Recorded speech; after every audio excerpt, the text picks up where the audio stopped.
자, 이제 계속하겠습니다. 네, 첫 시간 현대신학의 서론을 이야기하고 있는데요.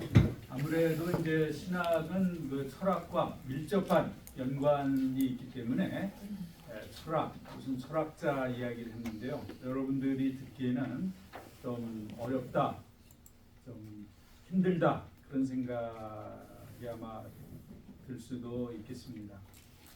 여러분들이 이제 머리를 쓰게 되면 아무래도 정신적 에너지가 소모되기 때문에 점심 식사하는데 도움이 될까요, 안 될까요? 됩니다. 그러니까 여러분들 지금 육체적 에너지는 별로 사용을 안 하시지만 정신적 에너지를 많이 사용하셔야 돼요. 그래야 시장이 반찬이다. 뭐 이런 말 있죠. 자, 그러면 이제 그 둘째 시간 조금만 더 참으시면 좀 힘든 여러분들의 지성을 테스트하고 여러분들의 마음을 간지럽히는 그러한 시간은 지나갈 것입니다. 그리고 점심을 맛있게 드시고 이제 오후부터는 아주 흥미진진한 그런 신학 사상들을 우리가 접하게 될 것입니다. 자, 기대가 되죠? 네. 슐라이어르 마허가 현대 신학의 선구자, 특별히 정확히 말하면 자유주의 신학의 선구자라고 했는데요. 이분에 대한 이야기를 조금만 하고 정리를 하도록 하겠습니다. 할레 대학의 교수였고요. 베를린 대학을 창설하는데 중요한 역할을 하고 거기에 신학부 교수로 활동을 했습니다. 그리고 이분을 이제 그 자유주의 신학, 우리가 다 받아들이기 어려운 주장들을 하는 그러한 자유주의 신학의 선구자가 또한 되는데요. 왜 그런 이야기를 듣느냐? 우선 성서관을 보면 이 슐라이에르 마허는 성서는 종교적 경험을 기록한 것뿐이다. 그러면서 성서 영감설, 성경에 보면은 모든 하나님의 말씀은 성령의 무엇으로? 감동으로 영감을 받아서 신적인 영감이죠. Divine Inspiration입니다. 하나님의 영감으로 기록되었다. 우리는 그렇게 믿고 있고 또한 그렇게 기록된 것이기 때문에 이 성서에는 오류가 있다 없다? 오류가 없다. 없어야만 한다. 하나님이 성령을 통해서 영감을 불어넣어서 기록한 것인데 거기에 오류가 있다고 하면 그것은 하나님에게 오류가 있다. 뭐 이런 얘기나 마찬가지 아니야. 그렇죠? 그래서 자연스럽게 우리는 영감설과 함께 무오류설을 주장을 합니다. 그렇죠? 네, 그런데 이 슐라이에르 마허는 이거는 인간의 기록이다. 특별히 종교심이 깊고 신앙이 좋은 종교적 천재들이 자신이 경험한 종교적인 경험을 기록한 것뿐이다. 그렇기 때문에 거기에 오류가 있을 수 있다. 그래서 이렇게 신적인 성서 영감설과 무오류설을 부정합니다. 그래서 우리는 그러한 주장을 곱게 그대로 받아들일 수 있어요, 없어요? 없습니다. 그 다음 자연과 초자연을 구분한다. 그것을 거부했습니다. 그러니까 모든 일들이 만사가 다 하나님의 활동이다. 특별히 구분해가지고 하나님이 활동하시는 것은 초자연적이고 초월적인 일이다. 하나님이 기적을 행하신다. 이러한 것을 의심하거나 거부했습니다. 물론 삼위일체론도 부정을 하고요. 하나님만이 온전한 신이시고 예수님은 그저 가장 그 종교심이 깊은 최고의 신앙을 갖게 된 그러한 경지에 도달한, 그래서 하나님의 자녀로 인정을 받게 된 모범적인 분이다. 그러나 인간이다. 하나님과 똑같은 신성을 거부한 것, 부정합니다. 기적을 그래서 의심하거나 대부분 다 거부했습니다. 예수님은 온전한 신의 의존 감정, 신의존 감정. 여기에 그 종교라는 거, 경건이라는 것, 신앙이라는 것을 무한자, 절대자에 대한 무슨 감정? 절대 의존 감정이다 이렇게 규정을 했습니다. 환원시킨 것이죠. 축소시킨 것이죠. 낭만주의 영향 때문에 이런 종교의 정의를 내리고 있습니다. 어쨌든 간에 하나님에 대해서 절대자에 대해서 절대적으로 의존하려는 마음, 그러한 느낌, 감정 이것이 무엇의 핵심이다? 종교심의 핵심이다 이렇게 봤습니다. 그런데 예수님은 그러한 의존 감정이 아주 온전했다. 아주 모범적인 그러한 절대 의존 감정을 가진 분이 바로 예수님이었다. 십자가에서 마지막으로 예수님이 무슨 말씀하셨죠? 아버지여 내 영혼을 어떻게 주께 의탁하나이다. 그렇게 말씀하셨죠. 그러니까 자기의 영혼 전 존재를 다 하나님께 의뢰합니다. 의탁합니다. 하나님께서 알아서 하십시오. 이러한 기도를 하셨는데요. 이것이 바로 이런 하나님에 대한 절대 의존 감정이라는 거예요. 이것을 최고로 모범적으로 그러한 의존 감정을 가지신 분이고 예수님은 자기에 대한 의식, 자의식, 자기의 생각, 자기의 욕심, 자기의 생각, 사상 이런 것이 있지만 이런 자의식이 있지만 이 자의식을 제쳐두고 그것을 버리고 무엇으로 가득 채웠어요? 하나님에 대한 생각, 신의식으로 가득 채워서 이렇게 하나님에게 절대 복종했다 하는 겁니다. 인간으로서 최고의 종교적인 경지에 도달한 것이 바로 예수님이다. 그렇게 해서 예수님이 죄 없는 삶을 사셨다 하는 겁니다. 그러나 예수님은 여전히 이럼에도 불구하고 하나님은 아니다. 인간이다 하는 것입니다. 그러니까 점점 더 여러분들 이런 이야기를 들으면 무엇이 생각나요? 자유주의 냄새가 나죠? 예수의 구속 활동은, 구원 활동은 그의 죽음보다 삶에서 더 분명하게 드러났다. 예수님의 구원 활동. 보통 우리는 예수님께서 십자가에서 희생적인 죽음을 맞이함으로 해서 우리가 구원받을 수 있게 되었다. 이런 이야기를 하죠. 예수님의 십자가를 강조합니다. 그렇죠? 그런데 예수님의 삶이 더욱 중요하다. 구원을 받기 위해서 이런 이야기를 하는 것입니다. 그러고 예수님은 이제는 더 이상 믿음의 대상이 아니다. 무슨 대상? 모방의 대상이다 이런 얘기입니다. 예수님이 나중에도 이런 이야기가 나올 텐데요. 예수님이 그렇게 하나님께 의지하고 하나님을 믿고 자신의 하나님의 뜻에 순종하기 때문에 하나님께서 예수님을 하나님의 아들로 삼으셨다는 겁니다. 그래서 우리가 구원받으려면 어떻게 해야 된다? 솔라 피데 오직 믿음 이야기를 하죠. 믿음으로 우린 구원받습니다. 성경에도 그렇게 말씀하고 있습니다.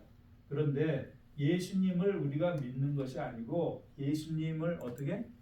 모방해야 된다. 예수님처럼 살아야 우리도 하나님으로부터 구원받고 하나님의 자녀로 인정을 받게 된다 하는 얘기입니다. 그러니까 여기서는 신앙 구원이냐 행위 구원이냐? 행위 구원을 말하는 겁니다. 자유주의자들이 그래서 행위를 많이 강조하고 실천을 강조해요. 죄인의 영벌, 최후 심판은 없다. 벌이라고 하는 것은 하나님 의식, 예수님처럼 하나님에 대한 생각, 하나님의 말씀, 하나님의 은혜, 진리로 그 마음, 생각이 가득한 그런 하나님의 의식을 하나님에 대한 절대 의존 감정을 갖지 못하고 그러한 것을 경험하지 못해서 오는 어떠한 불행, 좋지 않은 일들 이러한 것이 곧 벌이다. 이런 식으로 이야기를 합니다. 그러니까 여러분들 지금 우리가 믿는 복음적인 신학과 확실히 달라요? 같아요? 다르죠? 그래서 이 슐라이에르 머를 자유주의 신학의 선구자다 이렇게 말합니다. 그 외에 이제 해겔이라든지 해겔 그러면 여러분들 무엇이 생각나죠? 변증법, 역사의 진행 방식으로서 하나의 그 다이얼렉틱스, 변증법을 이야기하는 분이고 키르케고르도 유명한 실존주의 철학가고 신학자입니다. 네, 이러한 분들도 이 현대 신학자들에게 영향을 많이 끼쳤습니다. 그러면 첫 시간 마지막으로 현대 신학의 특징을 살펴보도록 하겠습니다. 첫 번째, 다이버시티 뭡니까? 다양성. 아까도 잠깐 언급했지만 중세 때까지는 신학이라는 것이 이렇게 다양하게 나누어지지를 않았습니다. 신학 그러면은 정통과 이단 딱 두 가지밖에 없었어. 정통이라는 건 뭐예요? 교회가 선포하는 것, 교회가 말하는 것, 교회가 이렇게 정립해서 가르치는 것, 이게 정통이고, 그 나머지 조금이라도 다른 생각하는 것은 다 뭐야? 다 이단입니다. 이렇게 딱 두 가지로 간명하게 구분이 되었어요. 그런데 여러분들 현대의 그 주된 어떤 시대 정신이라고 하는 건 뭘까요? 독일어로 시대 정신 자이트가이스트라고 하는데요. 현대의 그 사람들의 마음을 움직이고 이 사상 문화를 이렇게 이끌어가는 사상적인 흐름, 이거는 예를 들면 뭐가 있어요? 다원주의라는 거 들어보셨죠? 네. 플루럴리즘, 상대주의. 그다음 또 뭐가 있어요? 그래서 종교 상대주의라는 것도 있고 다원주의, 그런 이야기가 이제 나오고 유행하다 보니까 이런 신학 사상이라고 하는 것도 상당히 다변화됐습니다. 여러 가지 신학 사상이 있어요. 예를 들면은 뭐 근본주의, 자유주의, 그다음 과정신학, 그다음 여성신학, 제3세계 신학, 민중신학, 그다음에 흑인신학, 또 뭐가 있을까요? 생태신학, 또 뭐가 있나? 희망의 신학, 창조신학, 그리고 카톨릭 신학, 또 정교회 신학, 뭐 여러 가지 많이 있습니다. 다양해졌다 하는 것입니다. 그 다음에 문맥화, 상황화 같은 말인데요. contextualization. 네, 우리 크리스찬의 입장에서 우리에게 텍스트는 뭡니까? 텍스트는 성경이죠. 우리의 삶과 생각과 행동을 규정하는 하나의 기본 밑바탕이 되는 원리를 담고 있는 것이 바로 텍스트인데, 이것은 우리에게 있어서 성경이야. 그러면 컨텍스트라는 것은 뭘까요? 우리가 살아가는 삶의 상황, 문맥, 우리가 성경을 적용해야 될 어떤 그런 차원, 이것을 상황, 우리의 문맥이다 이렇게 말합니다. 그런데 현대 신학은 이러한 것에 많은 관심을 두고 있습니다. 다시 말하면 성경이 무엇을 말하고 있느냐 이것보다는 성경이 말씀하고 있는 것을 어떻게 적용하느냐, what이 아니고 how에 관심이 많다는 것입니다. How to apply these biblical sayings to our context. 우리의 그 문맥에, 우리의 삶의 상황 가운데 이 성경 말씀을 어떻게 적용하느냐, 어떻게 상황화하느냐 하는 것에 많은 관심이 있다 하는 것입니다. 대체적으로 현대 신학 사상들이 그렇다는 겁니다. 예를 들면 해방신학, 민중신학, 그다음에 여성신학, 이런 것도 다 이런 신학의 상황화다, 문맥화다 이렇게 말할 수가 있습니다. 왜냐고 하면은 어떤 특정한 부류의 사람들을 위한 신학이기 때문에 그렇다 이렇게 말할 수가 있는 것입니다. 그다음에 이성의 역할을 강조하는 거 확실하고요. 합리적이고 도덕적인 기독교를 지향하고 있다. 특별히 자유주의 신학자들은 그 이성을 최고로 여깁니다. 하나님이 우리에게 주신 선물 가운데 믿음보다 더욱더 믿을 만한 것이 있는데 그건 뭐냐? 우리에게 있는 이성이다 하는 것입니다. 합리성이라는 거야.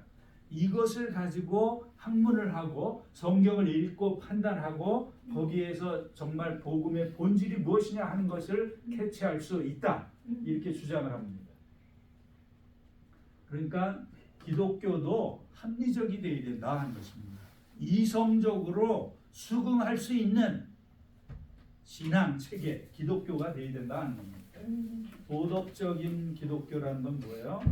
참 세상의 빛과 소금이 되는, 그냥 말로만, 신앙적으로만, 교리적으로만 빛과 소금이 되는 게 아니고 실제 삶의 현장에서 세상을 선도할 수 있는 진선미를 추구하는 그러한 기독교가 되어야 된다는 것입니다. 그 다음 세 번째, 예수 그리스도 인간 중심의 신학을 전개한다. 이미 이야기를 했죠. 특별히 이것도 이제 자유주의 신학에 해당되는 말인데요. 기독론이 핵심이다, 중심이다. 이 칼 바르트라는 사람이 이런 이야기를 했습니다. Jesus Christ is the Alpha and Omega of theology. 이런 말을 했습니다. 예수 그리스도가 신학의 무엇이요 무엇이다? 신학의 알파와 오메가다. 알파는 그리스어 헬라어 알파벳의 첫 글자고 오메가는 마지막 글자입니다. 그러니까 바르트가 이야기한 건 뭐야? 예수님이 바로 이 신학의 핵심이고 처음이고 끝이다. 그러니까 기독론 중심의 신학을 전개하는 것이 현대 신학의 특징입니다. 신론이 더 이상 아닙니다. 그 다음에 마지막 읽겠습니다. 역사, 경험, 실천을 중시하는 지상을 향하는 신학이다. 중세 때까지는요, 신학이라고 하는 것은 오로지 하나님께만 영광을 또 교회를 위해서 하는 것이기 때문에 이 신학을 한다는 것 자체도 곧 무엇의 표현이다? 하나님을 사랑하고 하나님을 이제 구하고 하나님의 은혜와 진리를 찾으려는 것이 신학의 하나의 방향성이었습니다. 신학의 지향 포인트였어. 그래서 신학이라고 하는 것은 하늘을 향하는 것이다. 천상을 향한 것이고 하나님의 영광을 드러내는 것이고 하늘나라가 뭐냐? 하나님의 그 영광과 능력과 사랑과 구원이 뭐냐 하는 것을 탐구하는 것이 신학이었어요. 그러니까 중세 때까지는 신학한다 그러면은 이 세상의 문제에 대해서는 별로 관심이 없었어요. 그런데 놀랍게도 이 현대 신학에서는 하늘을 향하던 천상을 향하던 이 신학의 흐름을 물줄기를 바꿔가지고 지상을 향하도록 그렇게 바꾸어 놓았습니다. 해방 신학 같은 거, 해방 신학을 살펴보면 나중에 자세히 살펴보겠는데 이제 서구의 신학이라는 것은 그저 교회를 위한 하늘나라를 위한 신학이었다. 그래가지고 중세 때까지 사실 교회가 참 잘못한 것 가운데 하나가 뭐냐고 하면은 어려운 사람들, 가난한 사람, 억압받는 사람, 소외된 사람, 왕따 당한 사람, 이제 불치병자, 장애인들 이런 사람들의 아주 실제적인, 구체적인 이 현세에서 경험하는 고통과 고난 이런 거에 대해서 별로 관심이 없었어요.